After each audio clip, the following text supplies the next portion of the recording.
Olá, o canal Linha de Divisa, nessa incansável corrida pela Rosa dos Ventos, correndo o Brasil de norte a sul, de leste a oeste, chega na cidade de Sumaré, na região metropolitana de Campinas.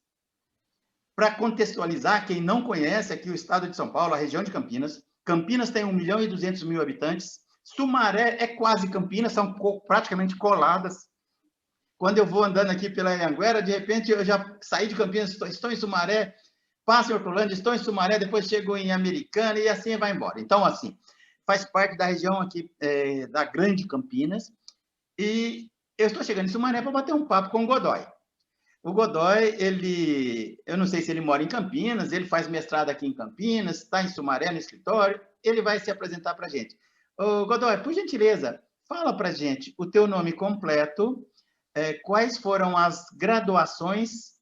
Eu entrei no currículo Lattes do Godoy, eu não parava de ver graduações que ele fez, isso me agrada. Visões múltiplas, 360 graus da realidade, isso me agrada demais.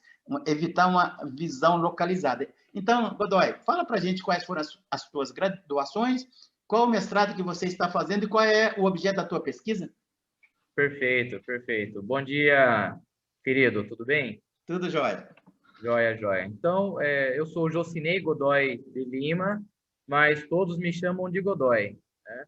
Então, atualmente eu estou em Sumaré, resido em Sumaré, e em termos de graduações, uma primeira graduação que eu fiz lá atrás foi em gestão ambiental, aí depois eu fiz outra graduação em teologia, em seguida eu fiz a graduação em filosofia. Atualmente faço mestrado em Ciências da Religião na PUC de Campinas. A filosofia também eu fiz na PUC de Campinas. E tento conciliar com o mestrado, está difícil, mas tento conciliar com o mestrado também o estudo da pedagogia. Então, atualmente, esse é o meu caminho acadêmico. Em termos de pesquisa, atualmente estudo o Nietzsche, sobre o tema da morte de Deus. Então, a pesquisa, na verdade, ela tem por nome Niilismo e Religião, né? Eu abordo isso. E quando se fala em niilismo, se fala em morte de Deus, e a gente vai falar um pouquinho mais sobre isso. Ok. Godoy, a primeira pergunta que eu vou fazer, eu não sei se vai ser uma casca de banana para o meu amigo, porque eu não sei como é que você enxerga isso. Tomara que tenha visões diferentes, porque todos os pesquisadores que eu entrevistei, todos não, a maior parte dos pesquisadores que eu entrevistei dizem que o Nietzsche não era niilista. A minha primeira pergunta para você, o que é o niilismo? Para nosso canal ele é voltado para um diálogo entre academia e academia e o grande público. Então, para o grande público que não está acostumado com os termos da filosofia, da teologia, o que é o niilismo? Sim, sim, sim, sim. Niilismo parece um palavrão, mas não é. Ele vem do termo latino, que é nihil, nada, né? Então, muita gente conhece o niilismo por isso, né? Mas, na verdade, ele é uma corrente filosófica que praticamente acredita no vazio, né? É um conceito que ele se fundamenta mais numa subjetividade do viver, do aqui e agora, né? Então, se nós fôssemos, por exemplo, visitar a obra do Franco Volpi, Niilismo, é uma obra, não é tão grande, mas é uma obra importantíssima em que ele trata sobre o niilismo. Ele consegue fazer um pouco ali de um estudo histórico do que seria o niilismo, e já ali a gente percebe que o niilismo, segundo o que o Franco Volpi ele retira do Nietzsche, de uma obra do Nietzsche, que é a vontade de poder ou a vontade de potência. Nessa obra, o próprio Nietzsche ele faz a pergunta sobre o que seria o niilismo e, ao mesmo tempo, ele responde, né? Então, ele responde dizendo que... Ele pergunta, o que é o niilismo? Ele responde que os valores supremos se desvalorizam, ou seja, falta o fim, falta uma resposta ao porquê. Então, o que o Nietzsche quer dizer com isso, né? Ele vai dizer que o niilismo é um movimento histórico de decadência da civilização ocidental, que tem origem num dualismo platônico de mundo inteligível e mundo sensível. E esse dualismo platônico do mundo inteligível e do mundo sensível, ou seja, da construção de um mundo inteligível, sobrenatural, que é a crítica do Nietzsche com o niilismo, isso aí foi operacionalizado, ele foi publicizado pelo cristianismo. Tanto é que o Nietzsche, no prefácio de uma obra dele, Além do Bem e do Mal, ele vai dizer que o cristianismo é um platonismo para o povo, ou seja, um platonismo que ele é, então, empacotado de um modo que seja entendível, inteligível para o povo e, portanto, é disseminado para o povo através do cristianismo. Então, o niilismo é praticamente isso, né? Essa corrente filosófica que acredita no nada e que tenta entender que não há essa ideia de sobrenatural, essa ideia de um ente supremo, todas essas questões ligadas à metafísica, a uma metafísica tradicional, é isso que o niilismo ele vai remeter. E aí, respondendo à tua pergunta, o Nietzsche era niilista? Bem, ele se considera o primeiro niilista de fato ativo, tanto é que na obra dele ele diz isso, do Ocidente, né, da história do Ocidente. Mas os estudiosos dele, após ele, Heidegger e etc., vão dizer que o Nietzsche não foi tão niilista assim, né, na forma como ele propõe. Então, basicamente, isso aí. Beleza, legal. E, Godoy, o que é religião? Rapaz, essa pergunta é mais complicada do que a primeira. Ela é bem mais complicada do que a primeira, porque a religião, eu vou até aqui citar um texto, que isso aqui pode abrir muita coisa assim para a nossa discussão, e é algo que eu entendo assim também, entendo de modo parecido. Tem um filósofo da religião que é o Urbano Ziles. E Urbano Ziles vai dizer, abre aspas, né, ele vai dizer que o problema religioso toca o homem em sua raiz ontológica, né, ou seja, é próprio do ser. E que isso não se trata de um fenômeno superficial, mas implica a pessoa como um todo. A religião, então, não é um fenômeno superficial que acontece aqui e ali, de vez em quando, não. É algo que implica a pessoa como um todo. E a religião, então, ou o religioso, ele pode ser caracterizado como uma zona de sentido da pessoa. Então, quando se fala em zona de sentido, nós estamos falando de religião. Então, em outras palavras, a religião ela tem a ver com o sentido último da pessoa, da história e do mundo. Então, é isso que o Ziles vai dizer, e eu concordo bastante com o Ziles nessa descrição, né? Então, a religião em si, se nós tentarmos analisar ou descrever a religião stricto sensu, a gente vai ter problema. A gente tem dificuldades, porque a religião é esse negócio misterioso de ligação do homem com algo, em termos de sentido, em termos de propósito, que é algo que o Nietzsche é contra, essa ideia de sentido, de propósito, de fundamento, de valores, mas a religião, ela é isso, e eu estou mais ou menos aí nessa linha do Urbano Ziles, viu? Ok. Ó, já tem várias entrevistas aí, vários bate-papos sobre o Nietzsche. Sim. E talvez eu até já tenha feito a próxima pergunta que eu vou te fazer para outros, mas eu gosto de deixar claro para o grande público. A academia está cansada de saber, mas tudo bem. Godoy. Oi. Contextualiza para o grande público, porque a comunidade acadêmica conhece de ponta cabeça, de todo jeito, Nietzsche, em função da relevância dele para o pensamento não só ocidental, né? Mas contextualiza no tempo e no espaço quem foi o Nietzsche. Perfeito, joia. Então vamos lá. O Nietzsche foi um filósofo alemão, né, que nasceu em 15 de outubro de 1844 e faleceu em 25 de agosto de 1900. Então, o Friedrich Nietzsche, né, de uma família de protestantes, né, ele descendia de uma linhagem de pastores luteranos.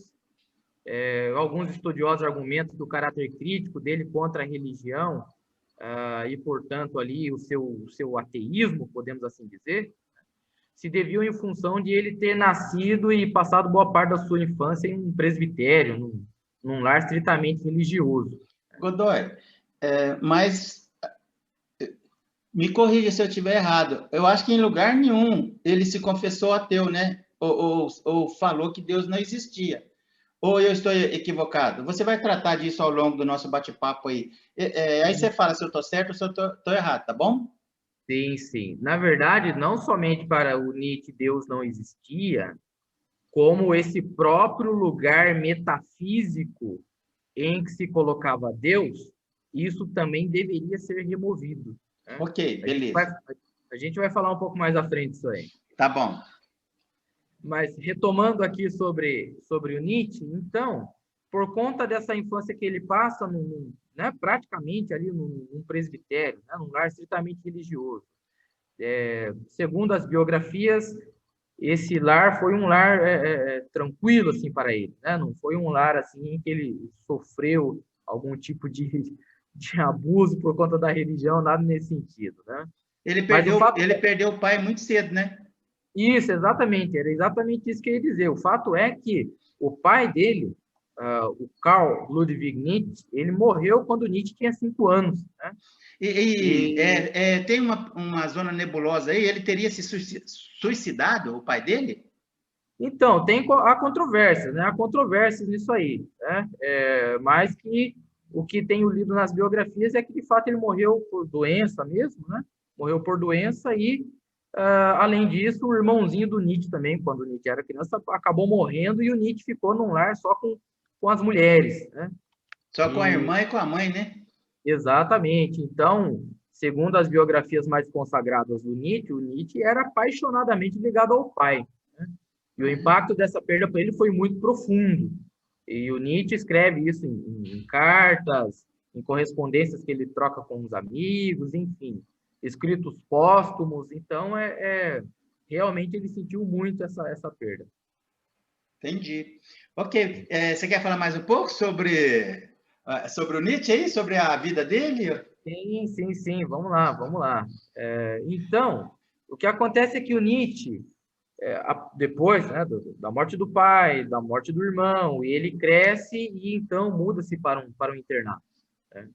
Então, o tempo vai passando e o Nietzsche já por volta de 1854, mais ou menos, ele teve o primeiro contato com o latim, com o grego. Foi em Então, Viena?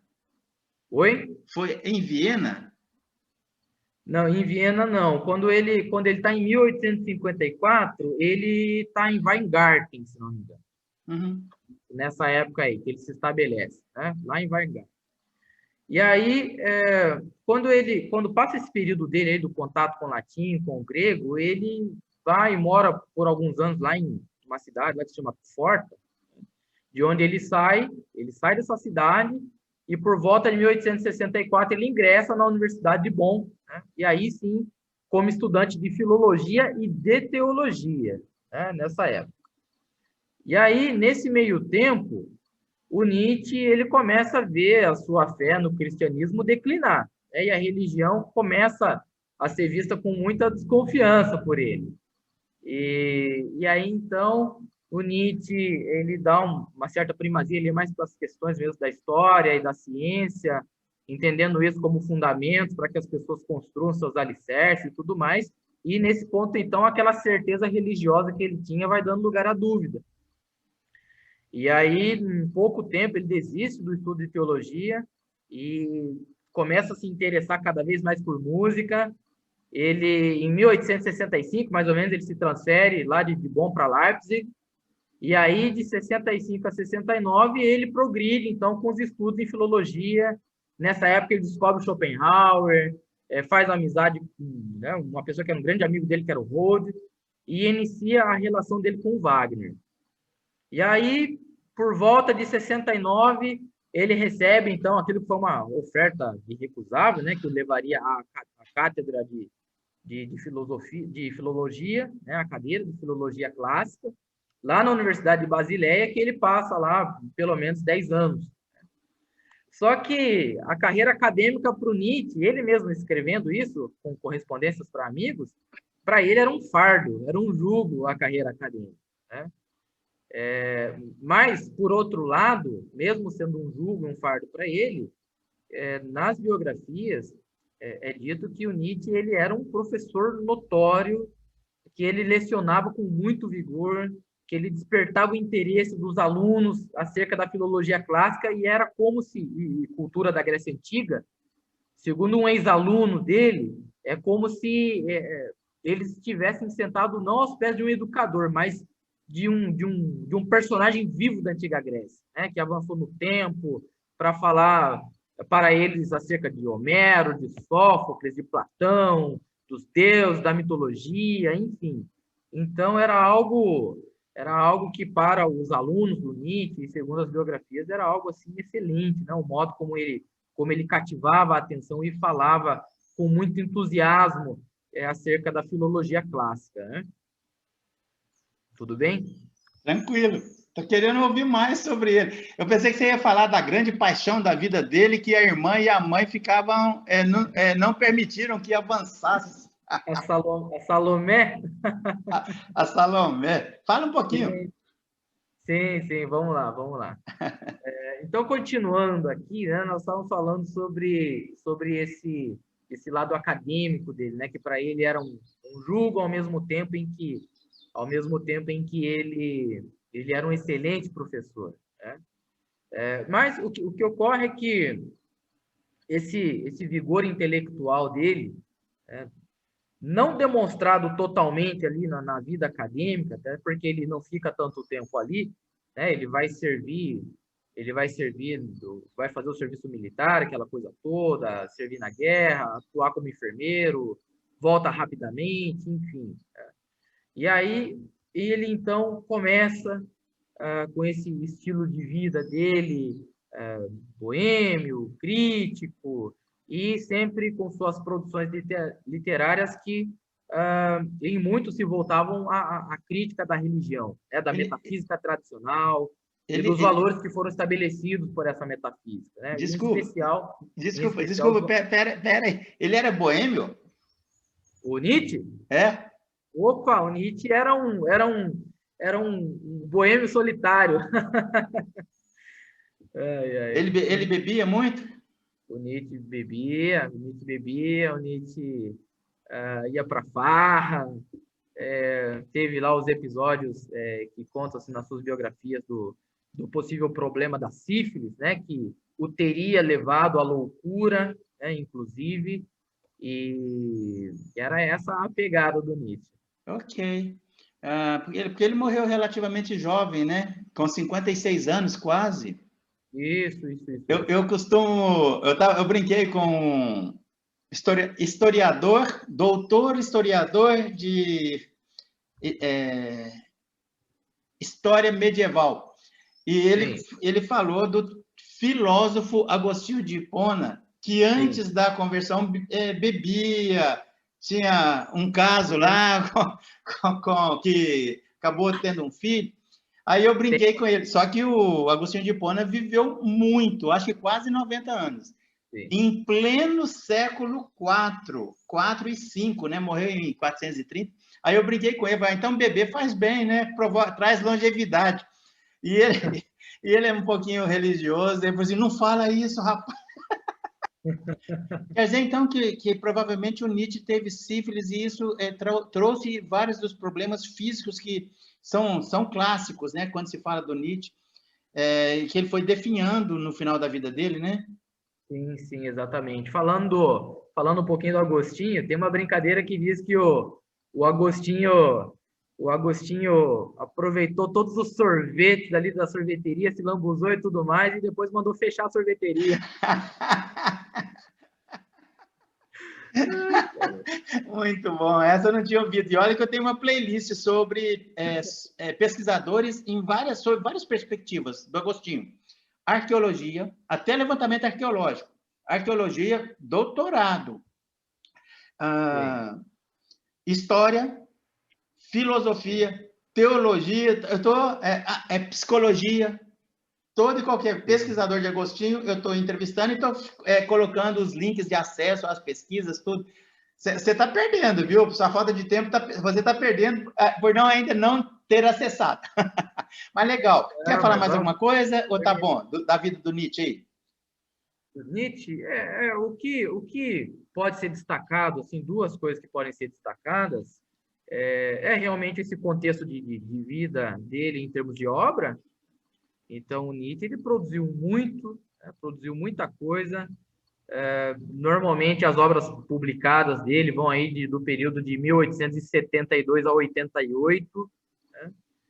Então, ele escreveu muita coisa boa, muitas obras, desde a primeira obra dele, que foi O Nascimento da Tragédia, passando por tantas outras obras aí, algumas muito conhecidas, até pelo seu caráter sempre muito polêmico, como propriamente o livro O Anticristo, né, que ele escreve, um livro que eu estudo de forma especial, que é A Gaia Ciência. Peraí.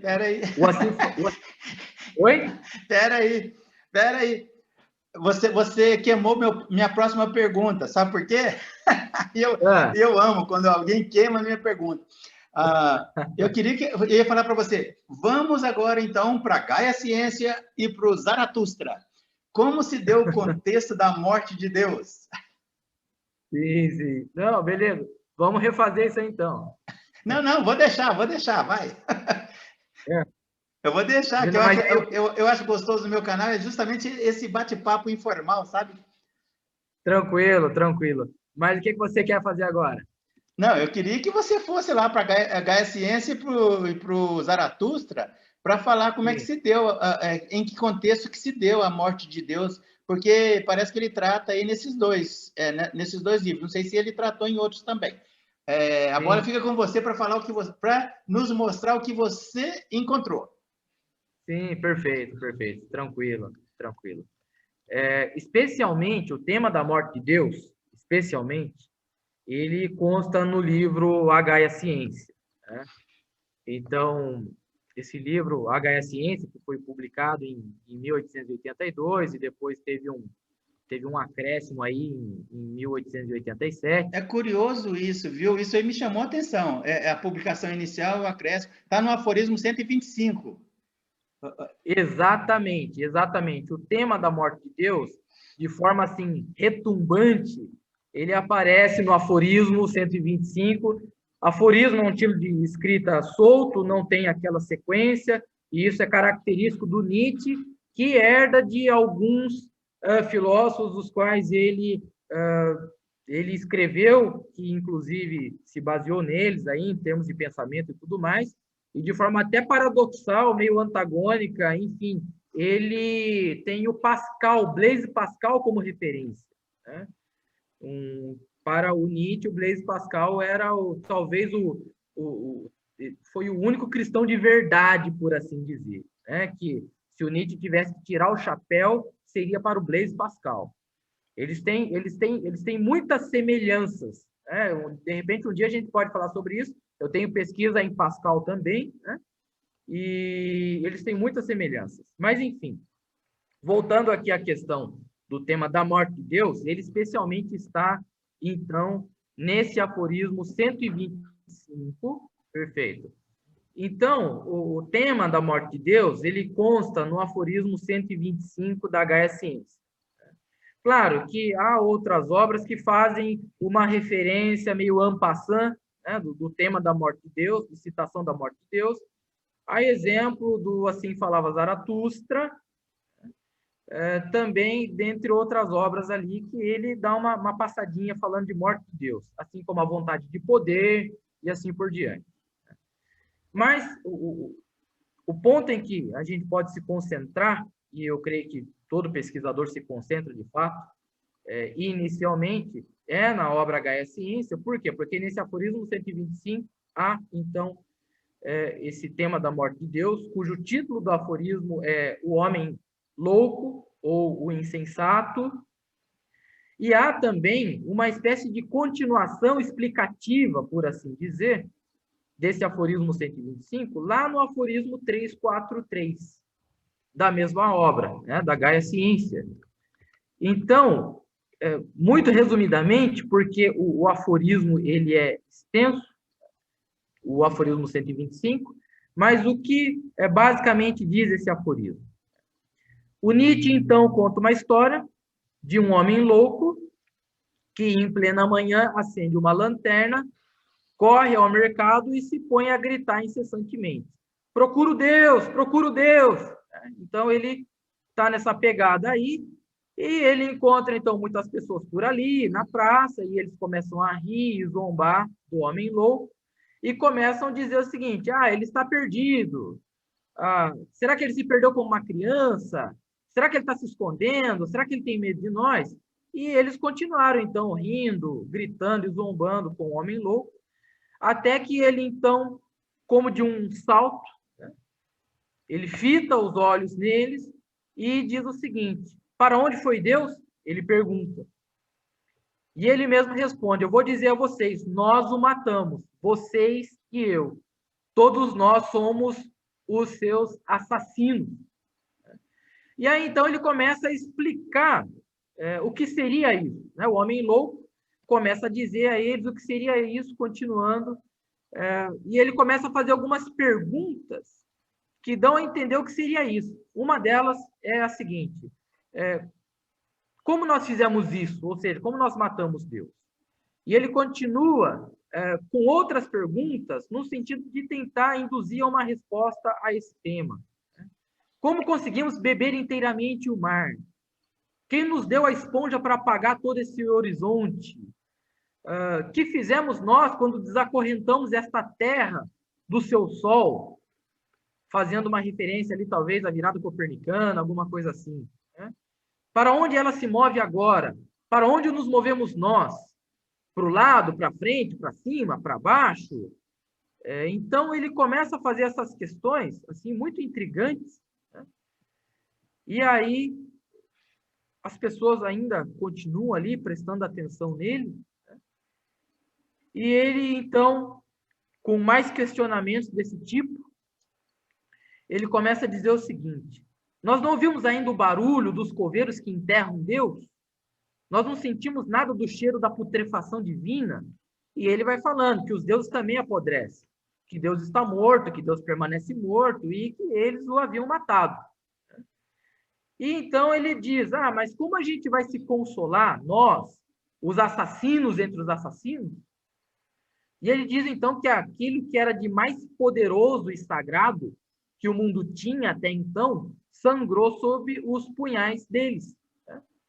Ou dele. E ele continua perguntando: mas quem vai nos limpar desse sangue? Que tipo de água pode nos purificar? Que tipo de rito expiatório, que tipo de jogo sagrado a gente vai ter que inventar agora? Esse crime não é grande demais para nós? Nós não precisamos nos tornar nós mesmos deuses para, pelo menos, parecer merecedores dele? Então, ele continua dizendo que esse crime foi um crime muito grande e que apenas quem nascesse depois deles, né, dele e daquela geração, por conta desse crime, pertenceria a uma história muito mais elevada que toda a história que veio até então. Né? Então, ele para nesse momento, ele se cala e ele observa novamente todo o pessoal ali, que também estavam calados, olhando para ele com estranheza e tudo mais. E o que ele faz, então, é pegar a lanterna, jogar no chão, quebra essa lanterna. Bravo, ele diz o seguinte: eu venho cedo demais. Não é ainda o meu tempo. Esse evento, o evento da morte de Deus, ele é grande demais e ele ainda está a caminho. Mas ele está vindo de forma lenta. Ele não chegou ainda até o ouvido dos homens. E ele dá um exemplo. Ele fala que raio e trovão precisam de tempo. A luz dos astros precisam de tempo para chegar até nós. Que os crimes precisam de tempo, mesmo depois que foram feitos, para serem vistos e descobertos. E que esse crime, essa ideia da morte de Deus, ela está mais distante do que o astro mais distante. E, no entanto, eles mesmos cometeram esse crime, mas ainda não se deram conta disso. Né? Então, conta-se que o homem louco, ele, no mesmo dia, ele começa a invadir igrejas, lá entoa um cântico ali sobre a morte de Deus e tudo mais. E quando ele é conduzido para fora da igreja, interrogado, ele sempre respondia, né? Perguntava no sentido de de tentar induzi-los a esse tema, dizia o seguinte: que são ainda essas igrejas, esses mausoléus, esses túmulos de Deus? E aí o aforismo acaba nesse ponto. Tudo bem? Ok. Godoy, e quais, sob a tua perspectiva, das tuas pesquisas, quais são os impactos da ideia da morte de Deus? Joia, joia. Quando o Nietzsche profere essa sentença, lá na Gaia Ciência, e depois ele continua explicando isso lá no aforismo 343, ele vai dizer que o Deus ao qual ele se refere é o Deus cristão. Ele diz com todas as letras isso aí. Às vezes as pessoas, alguns estudiosos querem passar, eu percebo, querem ficar passando pano para o Nietzsche. Geralmente quem passa pano para o Nietzsche é quem sai do ambiente mais confessional e vai estudar. Eu percebo que esse pessoal quer passar muito pano para o Nietzsche, dizendo, como por exemplo, essa ideia de que o Nietzsche não era ateu, a ideia de que, por exemplo, ele queria, na verdade, melhorar a religião. Não, o Nietzsche era ateu, tem escrito dele disso, tem correspondência dele disso. O Nietzsche ele não queria melhorar religião nenhuma, ele queria extirpar a religião do debate público ou da vivência humana.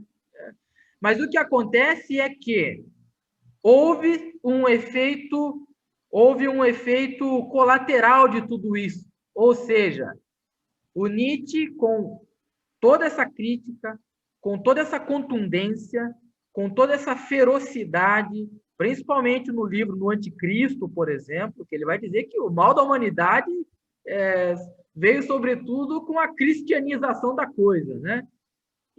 Mas o que acontece é que, com tudo isso, o Nietzsche ele ajudou e tem ajudado em muito a, entendo eu, haver uma espécie de medida depuradora da experiência religiosa contemporânea.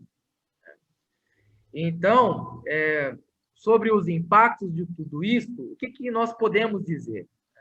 Esse tempo ainda não se sabe ao certo o que é, mas muita gente tem pistas do que seria. Então, em termos conceituais, já se fala nesse tempo como sendo pós-moderno, usam, por exemplo, o termo modernidade tardia, hipermodernidade, ultramodernidade, o Bauman usando modernidade líquida.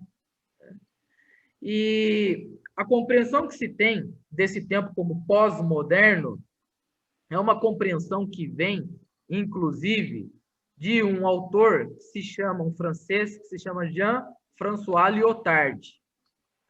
Então, Jean-François Lyotard ele tem um livro que se chama A Condição Pós-Moderna. Eu acho que eu estou com esse livro por aqui. A Condição Pós-Moderna. Peraí, puxa para trás só um pouquinho. Qual que é a editora dele? A editora? Deixa eu ver. Já está na frente aí. Está aqui, José Olímpio Editora. Ok. José Olímpio Editora. Então, o que acontece? Por que eu cito aqui o Lyotard? Porque esse tema da pós-modernidade, segundo o Lyotard, numa compreensão que ele possui, ele vem principalmente, e ele demonstra uma incredulidade acerca das metanarrativas que dirigiam e norteavam a vida em sociedade. Então, o que seriam essas metanarrativas?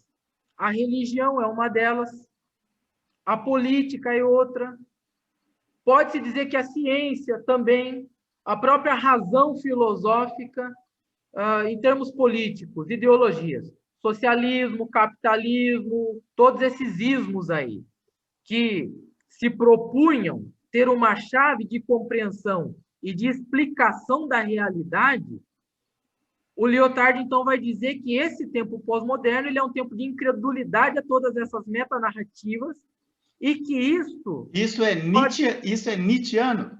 E que isso pode-se dizer que nasceu com o Nietzsche. Por quê? Porque o Nietzsche era o seguinte: para o Nietzsche, não tinha socialismo, não tinha capitalismo, não tinha religião, não tinha nada nesse sentido. Ou seja, aquela razão filosófica, aquilo que os iluministas, por exemplo, que eles endeusavam a razão filosófica como sendo aquela que traria respostas e paz para toda a humanidade. De repente vem um século XX e acaba com tudo isso por conta das guerras que aconteceram, ou seja, por conta do uso da própria razão tecnológica, né? Então houveram guerras e tudo mais. Então, quando esse projeto ele fale, esse projeto da razão tecnológica, filosófica e tudo mais, científica, quando esse projeto fale e a falência disso é exposta e traduzida pelas guerras, pelos genocídios aí, seja usando termos políticos, seja à direita, seja à esquerda, o que acontece é que, então, isso bagunça a cabeça, sobretudo do homem ocidental. Porque, veja bem... Godoy, Oi. dá a impressão que chegou um cara e chutou as fundações do pensamento ocidental, não só ocidental, saiu chutando tudo. Sim, e foi visionário, porque viria a acontecer logo após a morte dele. Sim, exatamente. O Nietzsche era, não vou dizer aqui um palavrão, mas o Nietzsche era o cara. Pode falar um palavrão. Ele era foda. Com PH, né? Isso. Por quê? Pelo seguinte, claro, o Nietzsche ele era muito presunçoso, obviamente, né? Geralmente os filósofos são muito presunçosos. Você pega, por exemplo, os escritos do Descartes, do Kant e tudo mais, pega os escritos, por exemplo, do Hegel, enfim, todos eles, os proeminentes, você vai perceber sempre em algum momento do texto ali eles dizendo, olha, até aqui tiveram uma compreensão equivocada da coisa. Agora eu vou apresentar para vocês aquilo que é o certo. Né? Todos, sem exceção. O Descartes era assim. Ou seja, eu sou o cara. Exatamente. O Descartes era assim, o Hegel era assim, o Kant era assim, essa galera toda era assim. Né? Agora, o Nietzsche era esse cara, mas era escancarado. Quando você pega a biografia dele, Et Homo, né? Et Homo, que significa eis o homem, que foi o dito, né? Lá naquele contexto lá de Jesus, ali sendo crucificado e tudo mais. Né? Então, eis o homem, Et Homo, que é uma autobiografia do Nietzsche, nossa, ali o Nietzsche, ele rasga a seda para ele mesmo de uma maneira assim que você fica até meio encabulado. Falei, caramba, né? Mas você fica encabulado por ele, né? Exatamente. Falei, poxa, mas como você vai escrever um negócio desse? Mas tirando essa parte, o Nietzsche, então, ele mesmo se intitula como um profeta, né? Um profeta que está dizendo sobre aquilo que aconteceria, pelo menos aí no destino dos próximos 2 séculos. Peraí. Isso é extremamente interessante. Ele se intitulava como um profeta e ele falou que aconteceria nos próximos 2 séculos. Isso. Ele foi visionário, cara. Sim, ele era o cara. Né? Cara, em pleno século, ele tinha razão de falar que era o cara. Ô, Godoy, espera um pouquinho, desculpa te interromper, porque até agora, assim, nos poucos aí que eu entrevistei, que eu quero entrevistar muitos outros pesquisadores do Nietzsche, assim, até agora ninguém tinha falado que ele tinha deixado claro, explícito, que ele estava, entre aspas, profetizando, antecipando o que viria a acontecer no século XX e XXI, que a gente está correndo agora. Agora está mais acelerado, né? As mudanças, essas quebras de velhos conceitos, está acontecendo de uma forma mais acelerada, né? Sim, exatamente. Ele antecipou, hein? Perfeito. Ele diz isso especialmente, tudo isso que eu estou te dizendo acerca desse destino do Ocidente, do que aconteceria, isso em relação ao niilismo, isso daí, especialmente, consta na obra dele a vontade de potência, né? A vontade de poder, que essa aqui é uma edição muito boa, inclusive, né?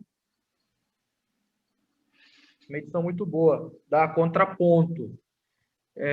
Então, aqui, por exemplo, ele começa... Aqui, por exemplo, ele vai dizer o seguinte, né? O contexto do niilismo europeu, das consequências disso, do destino aí para os próximos séculos, enfim. Então, ele, de fato, acertou muita coisa.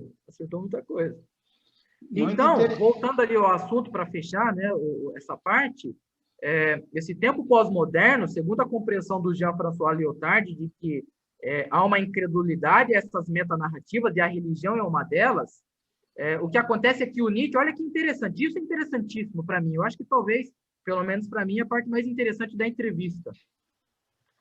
O Nietzsche vai dizer, então, do tema da morte de Deus, não somente da remoção da ideia de Deus, como propriamente desse lugar metafísico em que se encontra Deus, para que não seja colocado nada no lugar.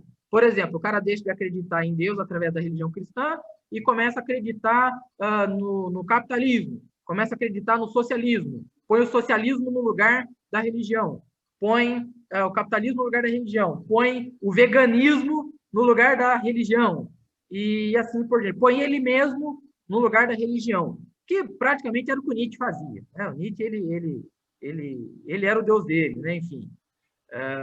Mas o interessante é que, com essa pancada que o Nietzsche deu e com aquilo que se achava da religião, que de fato ela morreria junto com a ideia de Deus, da morte de Deus, o que aconteceu é que nessa virada do 19 para o 20, do século 19 para o 20, e do 20 para o 21, a pancada foi tão grande que aquele negócio, sabe, é como se você tivesse, por exemplo,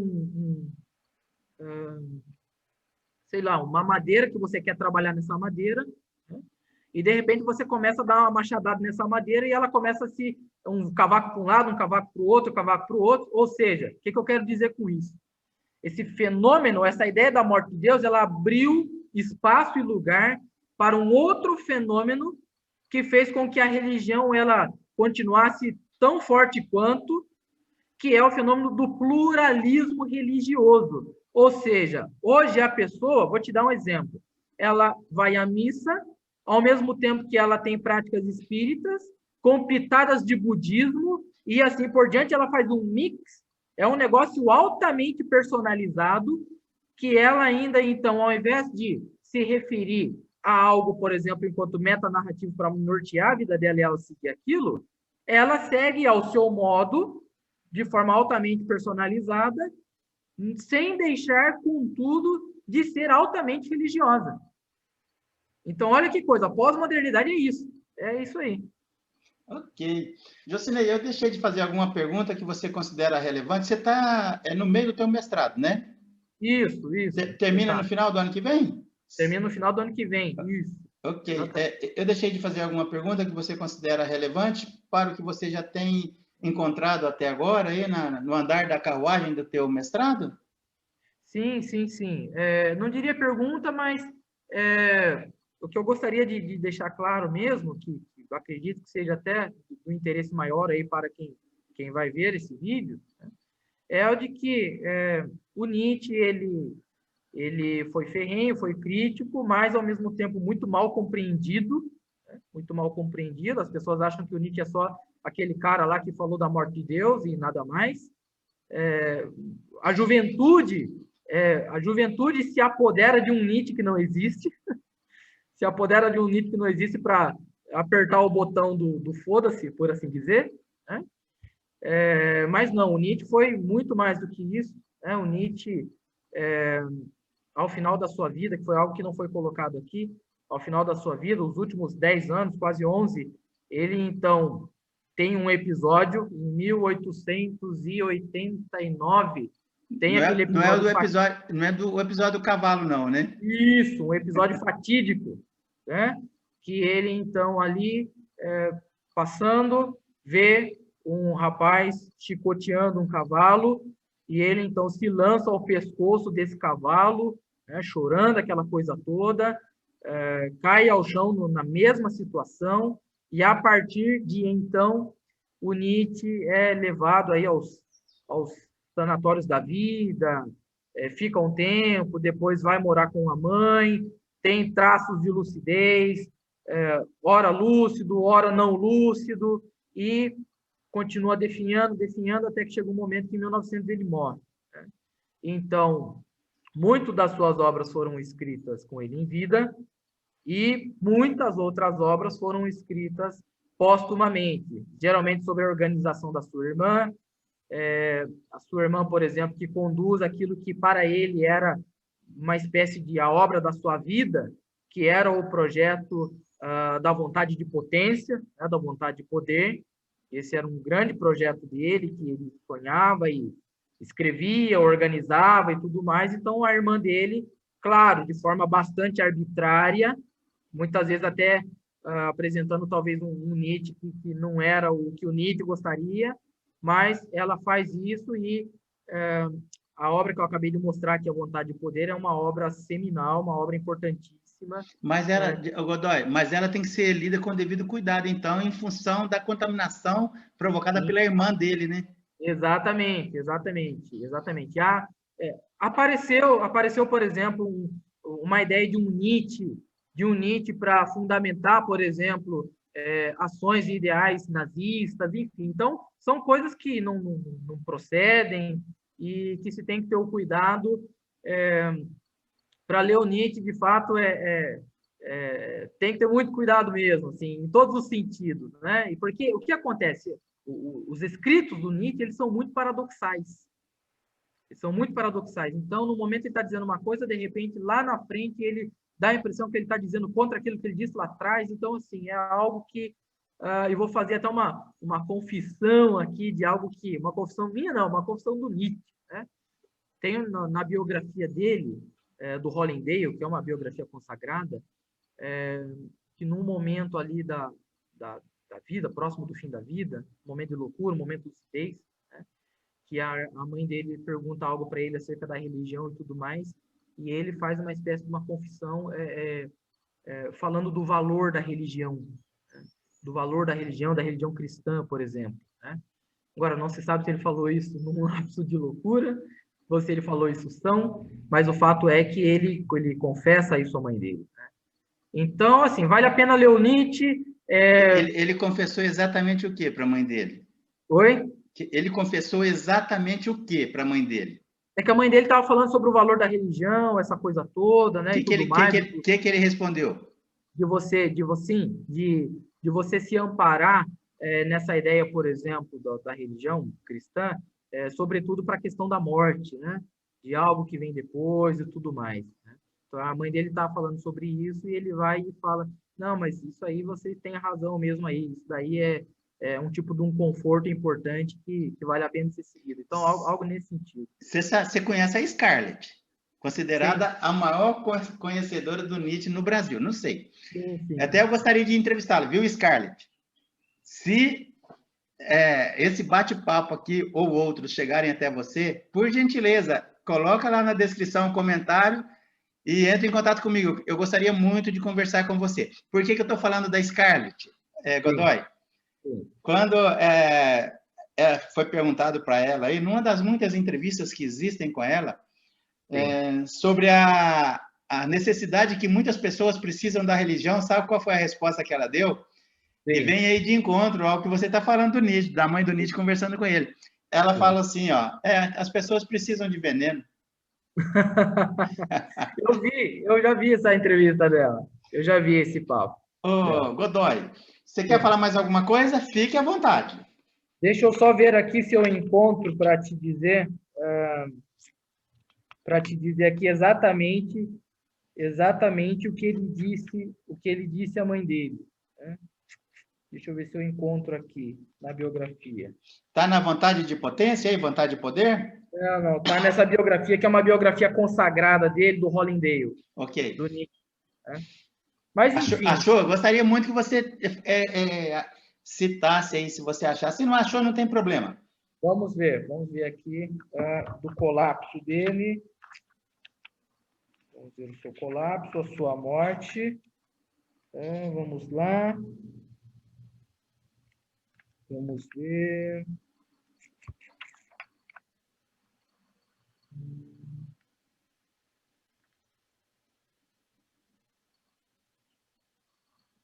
Aqui. Rapaz, que coisa interessante. Numa ocasião,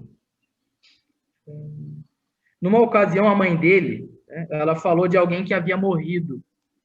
E Nietzsche comentou: bem-aventurados os que morrem no Senhor. E ela chama isso de evidência do espírito religioso em que ele tinha mergulhado cada vez mais e exprimia uma ingênua surpresa com a extensão do seu conhecimento bíblico, porque o Nietzsche conhecia muito da Bíblia, né? Então, assim, é uma sentença que, não sei, se ele disse isso mais louco do que o Batman, ou se extremamente consciente e falando aquilo que ele não assim ele expurgou para desenvolver o pensamento dele. Agora, Godoy, eu vou fazer uma brincadeira com o meu amigo Godoy.